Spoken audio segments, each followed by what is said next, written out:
Цэвэг дөржийн Товон сайд.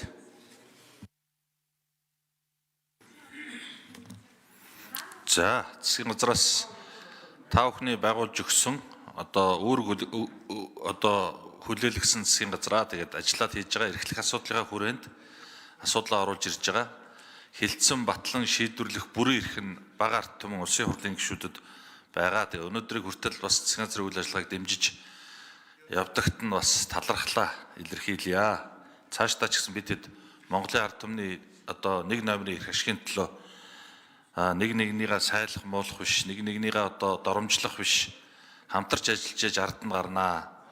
Худалдааны дайн, Трамп тариф гэд бидний хизээч тооцоолоогүй бодож байгаагүй нөхцөл байдал үүссэн шүү.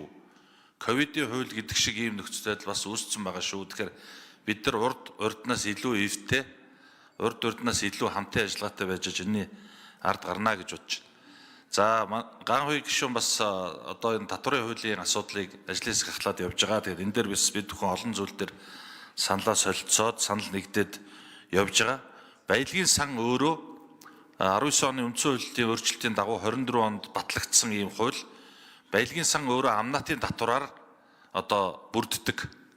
Доторх 3 сан тогтворжуулалтын санд орж ирээд тэндээс гарч ирсэн амнаатын мөнгөөр энэ сангууд бүрддэг.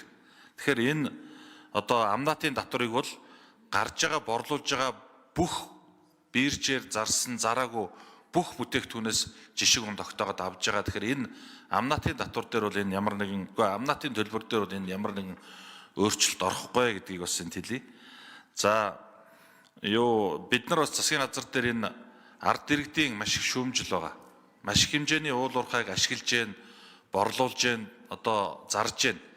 Ард иргэдэд улс оронд наалдж байгаа юм алга байна гэдэг ийм шүүмжлэлийг бол хүлээж авч байгаа. Энэ үүднээсээ баялагын сан дүүргэх үүргэн засгийн газарт тэр дундаа энэ уул уурхайн одоо асуудал эрхэлж байгаа сайд надад байгаа. Тэгэхээр энэ асуудлын гацааг гаргаж шийдвэр гаргах гэсэн ийм байдлаар энэ хуулийн өөрчлөлтийг оруулж ирэхгүй бол цаг минут өнгөрөх тусам асуудал хүнд байна гэх. Тэгэхээр энэ дээр бас оруулж ирж байгааг бас ойлгоорой гэж хүсье.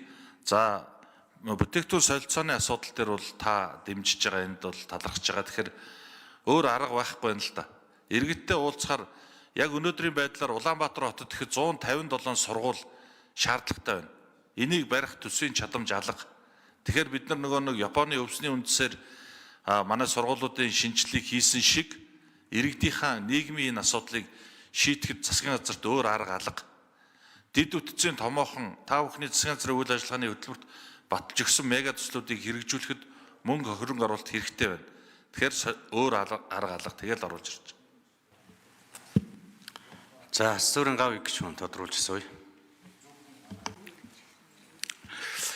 За юуны чинь хуулийн төслийг чинь яг өсмөрөө дэмжиж хилцүүлгийн шатанд бол тэр агентлаг байгуулах асуудал бол болмоор байна.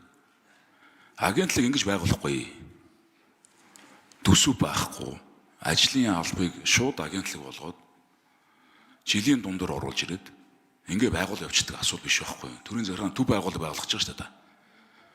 Тэгээ нэг хууль дагуулаад дэмжичмээр байдаг тэнгууд нь залгуулаад ингээл агентлаг байгуулна. Ингээл юмч яваад орж болохгүй шүү дээ Товон сайд. Нэгөө тэр хэсгээ татаж авмаар байна.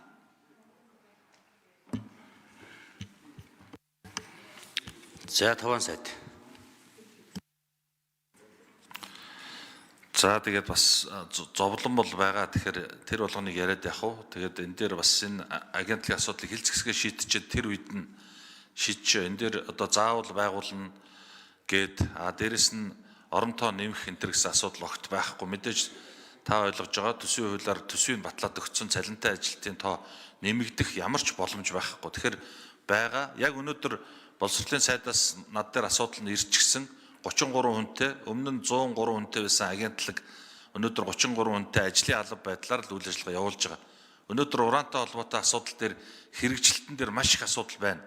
Энэ гадна талаас та энэ дайралтууд энэ тэрийг бас харж л байгаа. Учрал сайд бид хэд дээр, жавхлан сайд бид хэд дээр маш их юм ирж байна. Тэгэхээр энэ дээр сурчлан таниулахаас ихсүүлээд мэдээлэл өгөхөөс ихсүүлээд хүн хүч өнтөр бол хүрэхгүй байгаа. Ер нь бол цаашдаа энэ асуудлыг бас зайлшгүй шийдвэрлэх л хэрэгтэй байна.